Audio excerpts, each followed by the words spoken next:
Kak, bertanya dong, Yesus kalau berdoa menadahkan tangannya, tapi orang Kristen kalau berdoa mengunci telapak tangannya ya.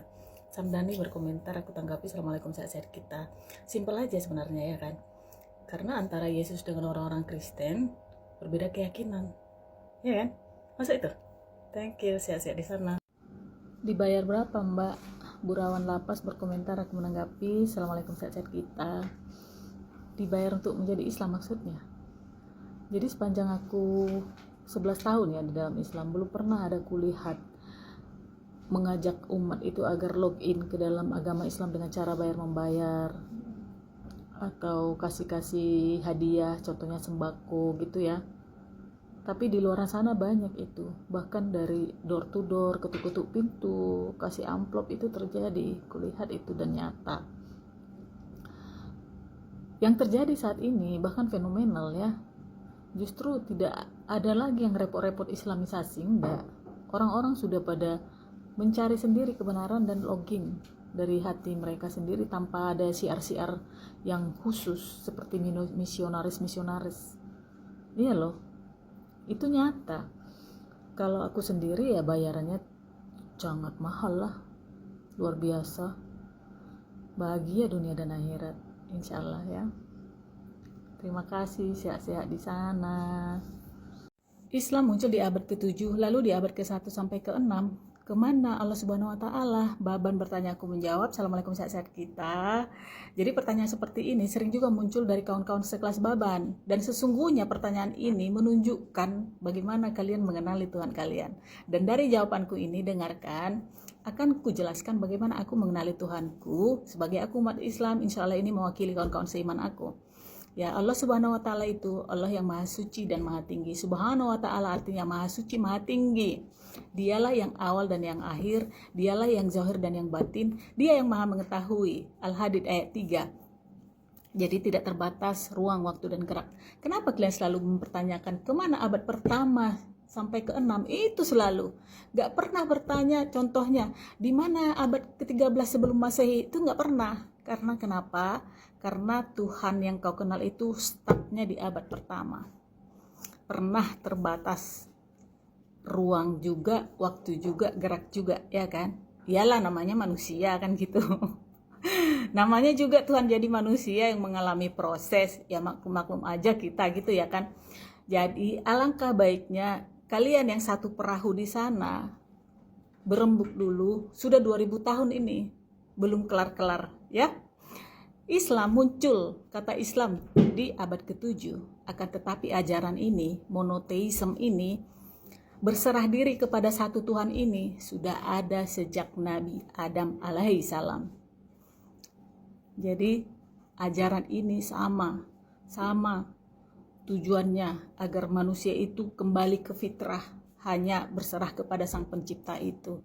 Mau dari Nabi Muhammad, terus naik ke Nabi Isa atau Yesus, ke Nabi Musa, ke Nabi Daud, ke Nabi Salomo, ke Nabi semua, ke Nabi Sulaiman yang kita Abraham, udah seterusnya sama.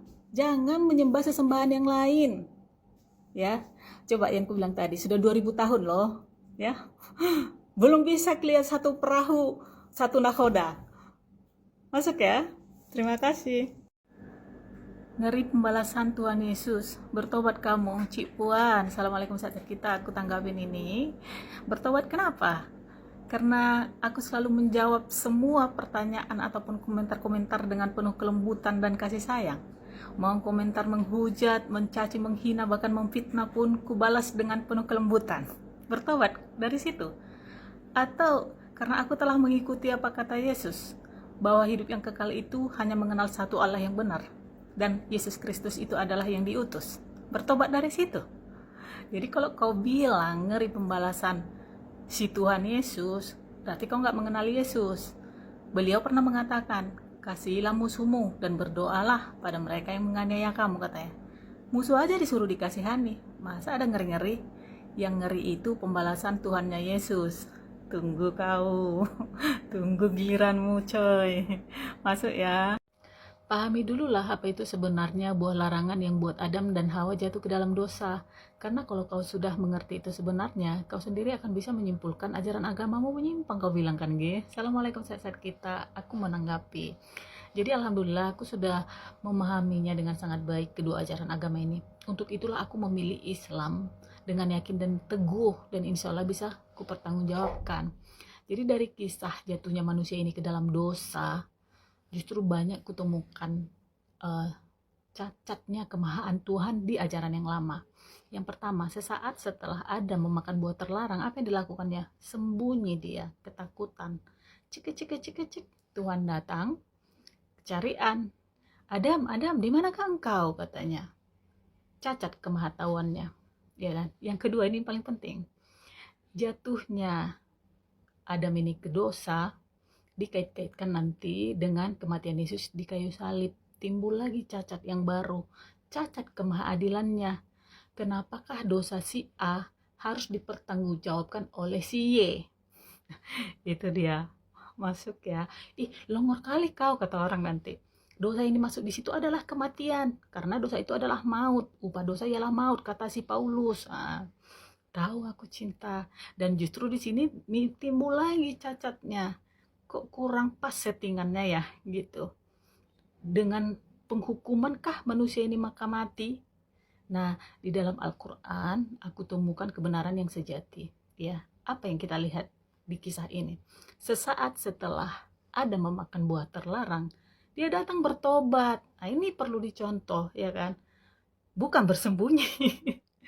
Dia datang bertobat, minta ampun di Al-Baqarah 37 itu, dan dosanya diampuni. Karena memang Allah itu Maha Pengampun, ya kan? Masa menciptakan dari yang tidak ada menjadi ada? Bisa mengampuni harus pakai korban tusuk menusuk, ya kan, coy? Iya. Nah, kemudian tentang kematian. Kematian itu milik Allah, kehidupan itu Allah yang ngatur. Manusia semua yang bernyawa pasti akan mengalami kematian karena sudah pas settingannya oleh Allah Subhanahu wa taala. Masuk ya. Terima kasih. Udahlah, nggak usah membanding-bandingkan, jalanilah hidupmu. Berta, assalamualaikum sahabat kita, aku tanggapin ini. Terima kasih Nemburu. Ya sambil-sambil lah ya kan, sambil menjalani hidup, terus belajar, harus dibanding-bandingkan. Kalau nggak ku banding-bandingkan, ya tetaplah ku tapir atau malah kembali jadi tapir. Sehat-sehat di sana. Terima kasih. Mau nanya Mbak, kalau Muhammad dapat wahyu di Gua Hiro itu, Gua Hiro yang saksi siapa Mbak? Tolong jawab. Oris Fitnah. Assalamualaikum sahabat kita. Aku menjawab ya. Jadi yang didapat wahyu kan? Ya wahyu ya yang didapat, bukan sertifikat tanah yang harus butuh saksi. Tahu wahyu kan? Iya, petunjuk dari Tuhan, firman Tuhan. Kalau petunjuk dari Opung Dolimu, tadi Opung Doli kita bukan wahyu namanya. Wasiat ya kan? Jadi jangan ketika bicara tentang Al-Quran, bicara tentang Nabi Muhammad, langsung kalian sekeluarga serombongan minta-minta saksi. Mana saksi? Mana saksi? Nyari-nyari saksi kalian. Artinya cak kau putar balik dulu coy. Putar balik dulu kalian sekeluarga. Kalian toleh dulu, kalian telisik dulu, kalian tatap-tatap pandangin dulu Bible, kitab suci kalian itu. Apakah nabi-nabi ataupun tokoh-tokoh penting di situ ketika menerima petunjuk dari Tuhan ataupun firman Tuhan ada saksinya? Mana ada? Contoh aja ya, di buku pertama, kitab pertama, Biblemu, tulisan Musa ada 5 kitab, Kejadian, Keluaran, Imamat, Bilangan, Ulangan. Beliau bisa menuliskan tentang penciptaan, menuliskan tentang Nabi Abraham, Nabi Nuh yang jauh terpaut waktunya dari beliau. Kok bisa beliau menuliskan itu? Karena dapat petunjuk. Mana saksinya? Gak ada saksinya. Ya, bahkan yang paling gongnya lagi, Nabi Musa bisa menuliskan Tuhan berfirman dalam hatinya. Ada kan di Kejadian 8? Berfirmanlah Tuhan dalam hatinya. Dituliskan Musa demikian. Kau pikirkan dulu itu. Apa katanya? Takkan lagi kamu mengutuk bumi, kata Tuhan. Setelah Tuhan mencium aroma harum persembahan. Kok 11-12? Dengan siapa itu? Manggut-manggut setelah menerima persembahan. Oke. Yeremia juga seperti itu. Nabi Yeremia. Berfirman Tuhan sama dia. Janganlah kau mengatakan aku masih muda. Pergilah kepada siapapun kau kuutus, kata Tuhan. Siapa saksinya? Gak ada, tapi beliau menuliskannya kan. Yehezkiel, yang paling gong lagi, Yehezkiel 23. Datang firman Tuhan padaku, kata Yehezkiel. Ada 2 perempuan anak dari seorang ibu, kakak beradik kan. Bersundal-sundal di Mesir. Yang difirmankan Tuhannya di situ tentang susu-susu pula, tentang dada-dada keperawanan yang dijamah-jamah, tentang jakar-jakar yang sebesar jakar keledai yang menimbulkan aroma-aroma di rahim. Entahlah itu cemana firman Tuhan itu kepada Yehezkiel. Siapa saksinya itu? Gak ada, tapi Yehezkiel menuliskan demikian, coy. Nah, Maria lagi didatangi malaikat Gabriel. Siapa saksinya? Gak ada saksinya, tetapi yang gongnya Lukas menuliskan itu. Apakah Lukas pernah ketemu dengan Maria? Mana pernah, jangankan sama Maria, anaknya sama Yesus aja pun gak pernah ketemu. Tapi dia menuliskan itu semua. Siapa saksinya? Siapa yang menceritakan kepada Lukas itu semua? Meneketehe. Ya, jadi itu maksudnya, ngaca sedikit. Masuk ya? Masuk. Terima kasih siap-siap di sana. Isa diserupakan, Yesus nggak pernah diserupakan. Kalau Tuhan sanggup menciptakan alam semesta, masa menyerupakan satu wajah saja dianggap mustahil? Yang dipermasalahkan itu bukan kemampuan Allah, tapi mau atau tidaknya Allah. Di dalam Bible sendiri, banyak orang tidak mengenal Yesus setelah peristiwa penyaliban. Lukas 24:16, mata mereka dicegat sehingga mereka tidak mengenal dia. Yohanes 20:14, Maria Magdalena melihat Yesus tapi dikira tukang kebun. Markus 16:12, Yesus menampakkan diri dalam rupa lain. Kalau menurut Bible saja Allah bisa membuat orang tidak mengenali Yesus atau Yesus itu tampak dalam rupa lain, mengapa menyerupakan seseorang itu dianggap tidak mungkin? Dalam Islam, yang diserupakan bukan berarti Yesus itu berubah menjadi orang lain, tetapi Allah membuat orang lain wajahnya seperti Yesus agar rencana penyaliban terhadap Nabi Isa itu tidak berhasil. Itu ada dalam surah An-Nisa, tetapi yang mereka bunuh itu diserupakan bagi mereka. Intinya Allah ini memuliakan Nabi Isa dengan menyelamatkan dia. Analoginya kayak gini, kalau misalnya kamera CCTV buram, lalu orang salah mengenali pelaku, apakah itu mustahil? Tidak, apalagi jika Allah yang Maha Kuasa lah yang menghendaki suatu peristiwa itu terjadi. Kamu mengatakan bahwa Yesus itu tidak pernah diserupakan, itu harus ada buktinya, jangan asal omong doang. Sedangkan Islam mengajarkan bahwa Allah memang menyelamatkan Nabi Isa dengan menjadikan peristiwa itu tampak beda bagi pelaku. Jika Allah mampu menciptakan manusia dari ketiadaan menjadi ada, tentu menyerupakan seseorang bukanlah sesuatu yang mustahil. Jadi sadar sadar. Gak ngerti Anda arti Tuhan, garis miring Rob. Yesus datang menebus dosa. Kalaupun ada menuhankan, sah-sah aja. Kalau ada batu bisa hapus dosa sehabis-habisnya, wajar dituhankan, itu sah-sah aja, Brando. Assalamualaikum, saat kita aku tanggapin ini. Itu bagi Anda yang di grey area, Brando. Area abu-abu, hitam tidak, putih tidak, mengambang kagak jelas. Satu perahu nyektian banyak kali nahodanya. Nahoda A mengarahkan ke barat, B ke timur, nahoda C ke selatan, D ke utara, dan lain sebagainya. Kira-kira penumpang di sini selamat nggak sampai tujuan? Mana ketehe, mana mukmin, ya kan? Jadi kenapa demikian? Karena buku panduannya, coy. Buku panduannya ini nggak jelas dia.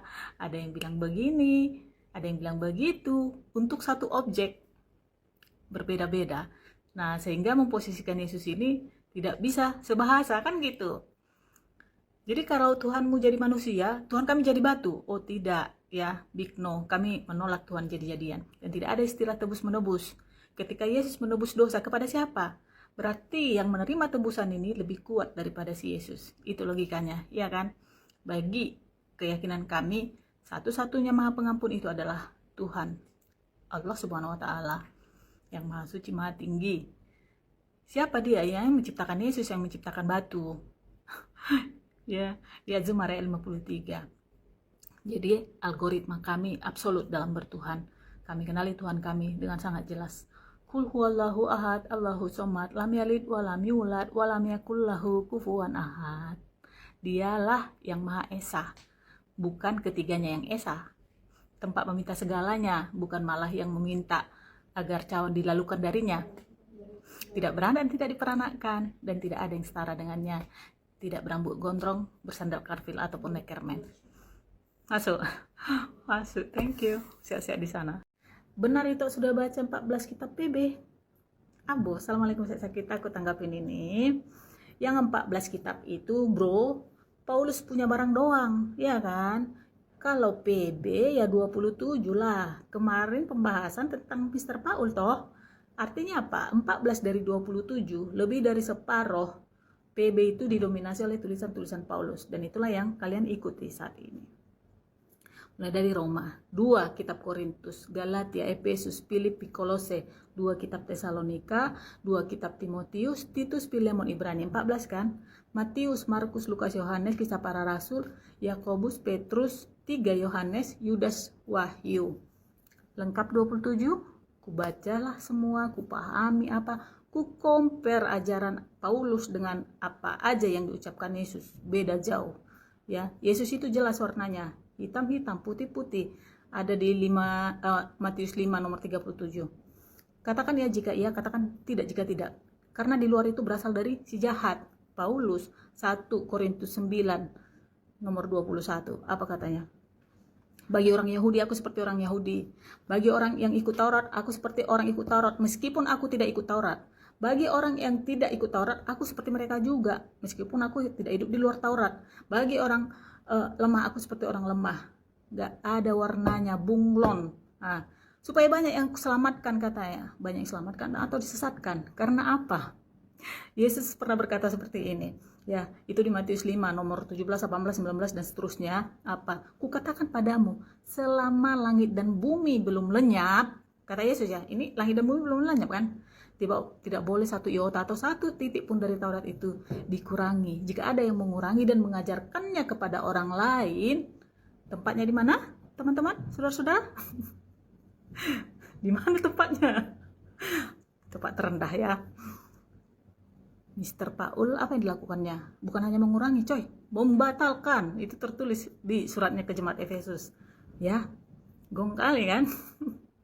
Apalagi yang paling krusial adalah tentang Tuhan. Yesus mengajarkan untuk menyembah Tuhan yang Esa, mengajarkan menyembah satu-satunya Allah yang benar. Paulus mengajarkan menyembah Yesus sebagai Tuhan. Apa enggak lari? Itu dia coy, tak usah kau pala heran kali. Pahamnya aku. PB, PL, Al-Quran, kubacalah semua, ku komperlah kawan-kawan. Nah ini dia, Islam adalah agama yang diridhoi oleh Allah Subhanahu wa Ta'ala, Tuhan Sang Pencipta semesta. Masuk? Thank you. Ada yang bisa bantu jawab pertanyaan saya, apakah nabi-nabi Israel menyembah YHWH atau Allah Subhanahu wa Ta'ala? Karena tidak mungkin nabi-nabi Israel menyembah dua Allah yang berbeda. Emil, assalamualaikum, sehat kita, aku jawab ya. Yang mereka sembah adalah ini, yang YHWH ataupun 4 huruf konsonan tetragrammaton, Yahweh katanya ya. Dan mereka tidak akan sembarangan mengucapkan nama Tuhannya. Kalau kau tanya siapa nama Tuhanmu, gak akan dijawabnya kau dengan Yahweh, gak akan itu. Mereka sudah tertanam di dalam DNA-nya untuk menjaga, tidak mengucapkan nama Tuhannya dengan sembarangan. Itulah mengapa mereka sangat membenci, bahkan meludahi oten-oten yang menjajah-jajakan agamanya. Pernah kalian lihat video-videonya itu ya kan? Karena yang oten ini menyamanyamakan nama Tuhan mereka dengan seorang manusia yang bahkan sebagai nabi pun mereka tidak terima. Itu alasannya kawan-kawan. Jadi yang disembah Nabi Israel, yang disembah oleh orang Islam itu sama, monoteisme kami cinta, menyembah Tuhan yang satu, nggak ada dua, apalagi 3 ya kan. Cuma pengucapannya berbeda, sifatnya sama. Tuhan yang Maha Esa, tidak tampak oleh mata, Maha Suci, Maha Tinggi, Maha Kuasa. Nah gitu dia. Kenapa berbeda ya? Memang Tuhan mengutus para rasul itu sesuai dengan bahasa mereka masing-masing, sehingga para rasul ini gampang menyampaikan kepada umatnya, kepada anggota-anggotanya gitu loh. Jadi seharusnya bukan Tuhan si Israel dengan Tuhan si Islam sama enggak ya? Ngapain kau sibuk kali coy? Kau tanyakan dirimu, Tuhanku sama dengan siapa ya gitu? Ternyata Tuhanku lain sendiri. Itu yang harusnya kau sadari supaya kau bergerak. Tuhanmu tampak oleh mata, bahkan dilukiskan berbeda-beda, ya kan? Masa itu? Ya, sehat-sehat di sana. Semoga Tuhan Yesus memberkatimu supaya kami bertobat dan minta ampun. Rumondang Pasaribu, di mana dirimu? Dengarkan dulu ini. Assalamualaikum, sehat-sehat kita. Aku mau merespon komentar ini ya. Nothing is coincidence ya, gak ada yang kebetulan. bahkan salah ketik pun itu ada artinya, itu rumondang ya, supaya kami bertobat. Kau bilang iya, udah pas sekali tuh, bertobatlah dan minta ampunlah kepada Tuhannya Yesus, karena selama ini sudah salah sangka ya. Agamamu lah imani, jangan bahas yang bukan ranah kepercayaanmu. Salam toleransi 76 sekian. Assalamualaikum, sehat-sehat kita. Aku tanggapin ini, salam toleransi juga. Toleransi itu menghargai perbedaan ya, perbedaan pendapat, perbedaan agama, keyakinan, suku, dan lain sebagainya. Ketika orang-orang berkomentar kira-kira menyudutkan, membelokkan, memfitnah agamaku, itukah yang disebut toleransi? Tidak ya. Tentu saja agamaku yang sekarang, Islam yang kuimani. Agama yang lalu sudah kuskip, sudah kutinggalkan. Tetapi kenapa masih ada membahas? Karena ya ada komentar ataupun pertanyaan yang datang, ya kan, dan itu masih di ranahku.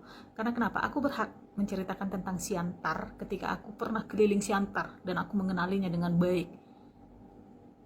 Seandainya aku tidak pernah ke sana, ke Siantar, tetapi aku menceritakan tentang Siantar, itu kurang ya, kurang tepat masuk ya. Terima kasih. Ayat salah satu yang buatku juga dan anakku masuk Islam. Assalamualaikum dek. Waalaikumsalam warahmatullahi wabarakatuh. Kakakku Erika Sitorus.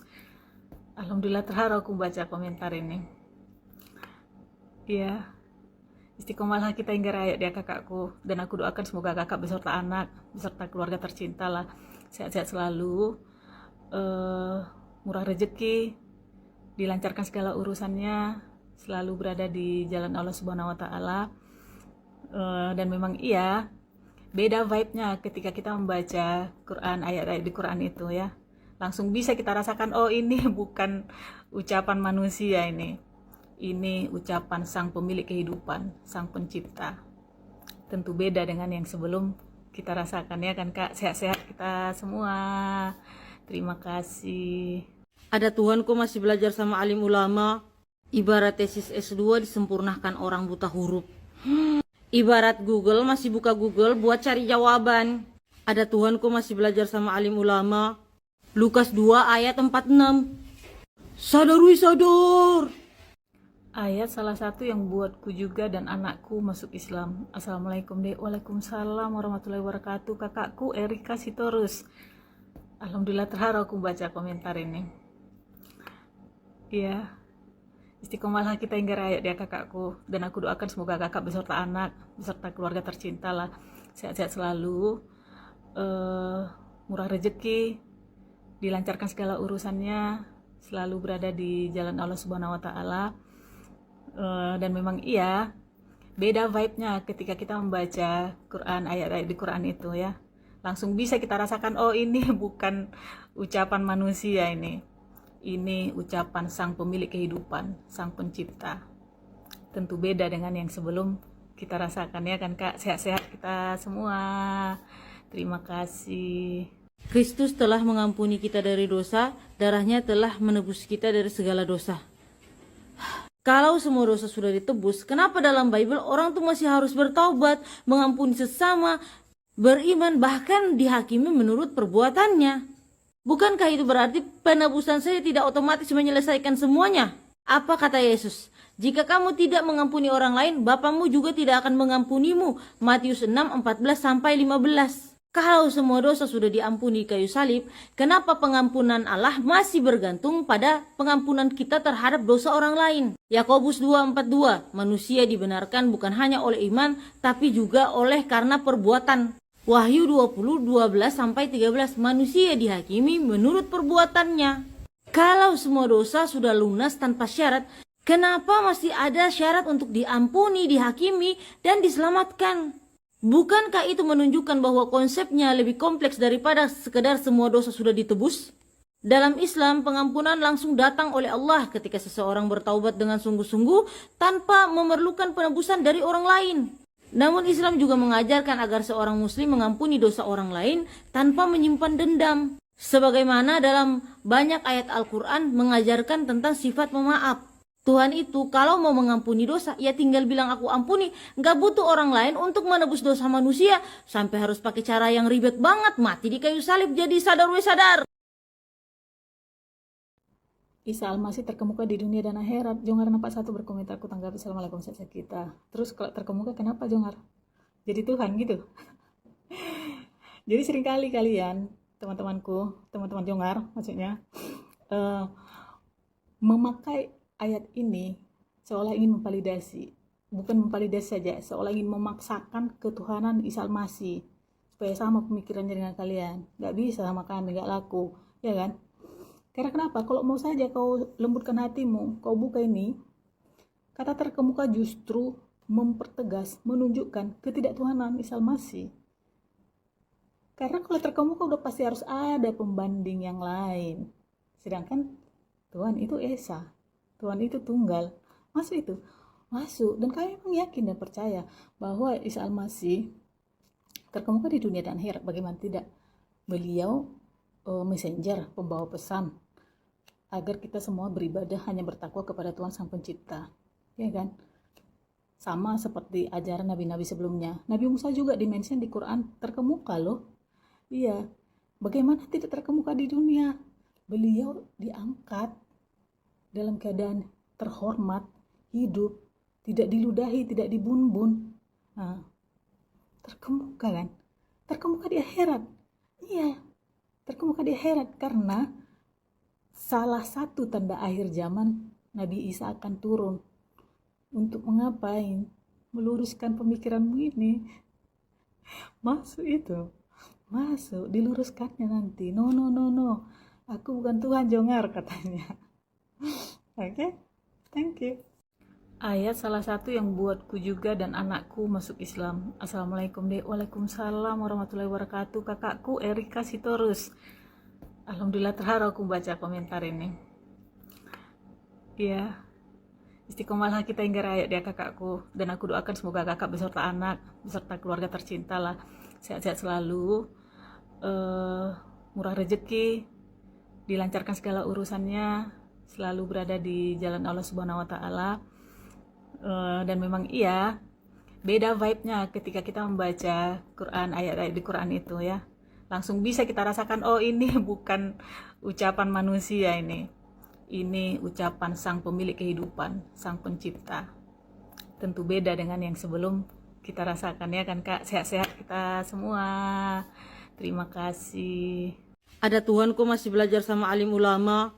Ibarat tesis S2 disempurnakan orang buta huruf. Ibarat Google masih buka Google buat cari jawaban. Ada Tuhan kok masih belajar sama alim ulama. Lukas 2 ayat 46. Sadar. Kalau roh Tuhan tidak menarikmu kepada keselamatan, maka ibu tidak akan pernah paham dengan firman Tuhan. Ibu hanya akan sebatas memahaminya dengan akal manusiamu. Ini berkomentar, aku menanggapi assalamualaikum sahabat kita. Roh Tuhan masuk di sini Roh Kudus ya kan? Ya, jadi cinta, konsep ketuhanan yang berbasis Tritunggal, di mana salah satunya ada Roh Kudus di situ, itu sudah lama aku skip dari keimanan aku sebagai aku manusia yang berakal, ya. Jadi nggak akan kubahas di sini Roh Tuhan, Roh Kudus, Roh halus, roh-roh yang lain, apalagi sampai membahas bahasa roh, karena siri kira bara-baraba sampai sekarang masih perdebatan kan, debat nggak nemu, cacat, kita blacklist. Nah itu aku yang mau kuperdalam di sini tentang keselamatan. Semua kita ini manusia pengen selamat, dunia akhirat apalagi, ya kan? Jadi kenapa harus Islam? Karena di Islam jelas konsep keselamatannya. Adil, merata, laki-laki dan perempuan, semua sama. Yang penting apa? Yang penting baca Al-Ahzab 35, apa yang kau lakukan, gitu. Loh, di sana kenapa emangnya? Di sana justru yang namanya juru selamat, penyelamat, pernah berada di fase tidak selamat. Kita pakai akal manusia kita secara sehat supaya tidak diakal-akalin. Masuk. Thank you. Yohanes 14 nomor 6. Akulah jalan dan kebenaran dan hidup. Sob 12. Assalamualaikum sahabat kita. Aku tanggapin ini. Jadi ketika aku membahas ini nanti pasti banyak yang mencak-mencak. Gak apa-apa sayang, tahan dulu, dengarkan, silahkan mencak. Kalau mencak gak apa-apa, barangkali ini bisa menjadi stimulan untuk meningkatkan kesadaran yang mungkin kolaps ya. Harapannya nanti kesadarannya penuh, mau belajar, mau membaca Itu. Ini kalau diakumulasikan dari semua video-video yang pernah aku unggah, ada ratusan ini nongkrong di kolom komentarku. Yohanes 14 nomor 6 ini. Kenapa demikian? Kenapa demikian? Karena ini adalah ayat yang dibangga-banggakan. Kalau aku bilang ada ayat yang dibangga-banggakan, ada itu ayat yang tidak pantas untuk dibanggakan. Gak pernah kalian menulis di kolom komentar, Yohanes 5 nomor 30. Aku tidak dapat berbuat apa-apa dari diriku sendiri dan seterusnya, itu kata Yesus ya. Markus 10 nomor 40 atau Matius 20:23. Perihal memberikan tempat di sisi kiri kananku, aku tidak berhak nih. Gak pernah kalian kaji, gak pernah kalian perdalam itu. Kenapa? Karena kalau kalian kaji perdalam itu gagal, nanti misi menuhankan Yesus, ya kan? Yang kalian kokop-kokop itu adalah kalimat Yesus, tidak satu pun yang dapat datang kepada Bapa kalau tidak melalui aku. Iya, semua nabi itu pada zamannya masing-masing adalah jalan menuju Tuhan yang sebenarnya Tuhan. Jalan berbeda dengan tujuan. Ya, masih bisa dibedakan jalan dan tujuan kan? Kalau nggak bisa dibedakan jalan dan tujuan, udah hang itu benar. Ya, coba pikirkan dulu pelan-pelan. Ya, terus nabi-nabi terdahulu yang diutus Tuhan itu mau ngapain datang ke dunia ini? Healing, tebar-tebar pesona? Enggak kan, sama tujuannya, agar umat manusia tidak menyembah sesembahan lain. Musa di Keluaran 32-33 itu marah kepada umatnya ketika mereka mulai menyembah sesembahan lain, lembu emas. Kita hanya bisa selamat kalau mengikuti Tuhan yang memerintahkan aku membebaskanmu dari perbudakan. Itu katanya. Sama kan intinya. Ada 4 nabi besar di kitabmu ini, aku katakan. Ada 12 nabi kecil. Itu intinya semua sama. Membawa umatnya agar tidak menyembah sesembahan lain. Gitu. Dan Yesus juga sama seperti itu. Dia selalu mengatakan dia utusan Tuhan. Dia itu berkali-kali sampai berbunyi pun mulutnya. Kalau kau pergi ke Yohanes 17 yang hanya 26 ayat itu, 6 kali dia mengatakan supaya dunia tahu aku ini engkau utus gitu. Ya kan? Kaji dulu itu lebih dalam. Kaji lagi.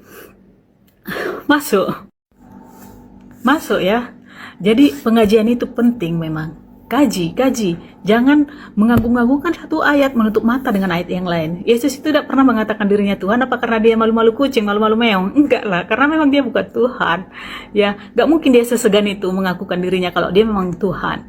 Siapa yang jadinya biang kerok? Jangan biang kerok lah ya, tokoh lah ya. Siapa yang jadinya tokoh? Akhirnya Yesus ini dituhankan. Paulus yang sama sekali tidak pernah ketemu dengan dia, bahkan dia adalah penjahat yang mengaku bertobat. Aku nggak mau, aku ikut apa yang dikatakan Yesus aja, karena dia kudus. Bagaimanapun aku menghargainya, menghormatinya, mencintainya sebagai utusan Tuhan, tidak sebagai Tuhan. Kalau kau percaya dengan Paulus yang sudah bertobat dari kejahatannya, silahkan masuk ya. Thank you, sehat-sehat di sana. Ngeri pembalasan Tuhan Yesus. Bertobat kamu, Cik Puan. Assalamualaikum, saat kita aku tanggapin ini. Bertobat kenapa? Karena aku selalu menjawab semua pertanyaan ataupun komentar-komentar dengan penuh kelembutan dan kasih sayang. Mau komentar menghujat, mencaci, menghina, bahkan memfitnah pun kubalas dengan penuh kelembutan. Bertobat dari situ. Atau karena aku telah mengikuti apa kata Yesus, bahwa hidup yang kekal itu hanya mengenal satu Allah yang benar, dan Yesus Kristus itu adalah yang diutus. Bertobat dari situ. Jadi kalau kau bilang ngeri pembalasan si Tuhan Yesus, berarti kau nggak mengenal Yesus. Beliau pernah mengatakan, kasihilah musuhmu dan berdoalah pada mereka yang menganiaya kamu, katanya. Musuh aja disuruh dikasihani, masa ada ngeri-ngeri? Yang ngeri itu pembalasan Tuhannya Yesus.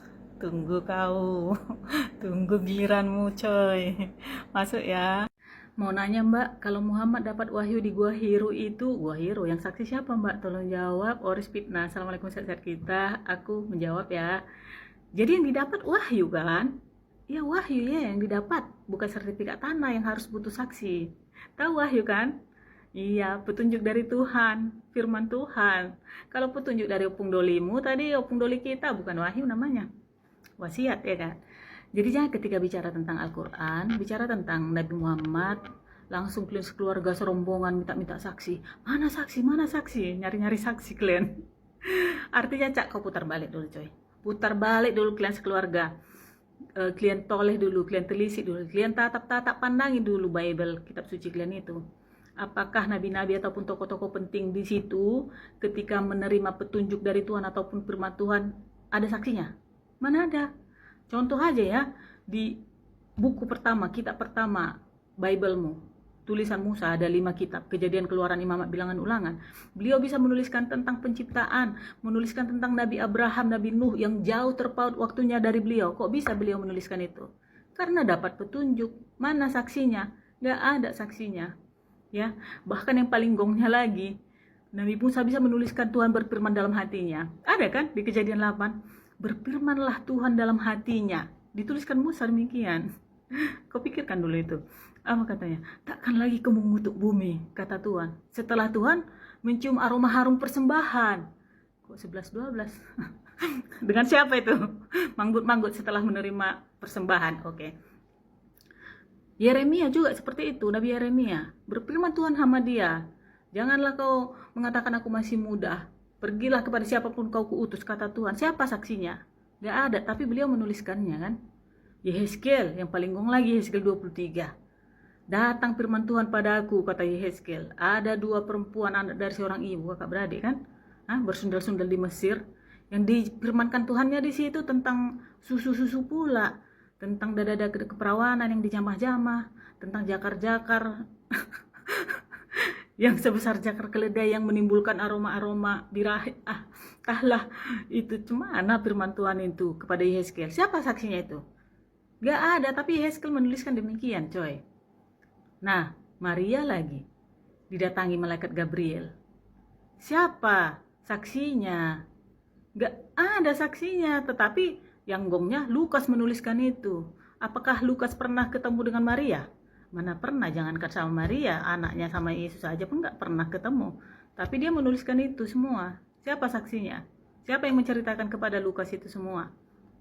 Meneketehe. Ya, jadi itu maksudnya, ngaca sedikit. Masuk ya? Masuk. Terima kasih, siap-siap di sana.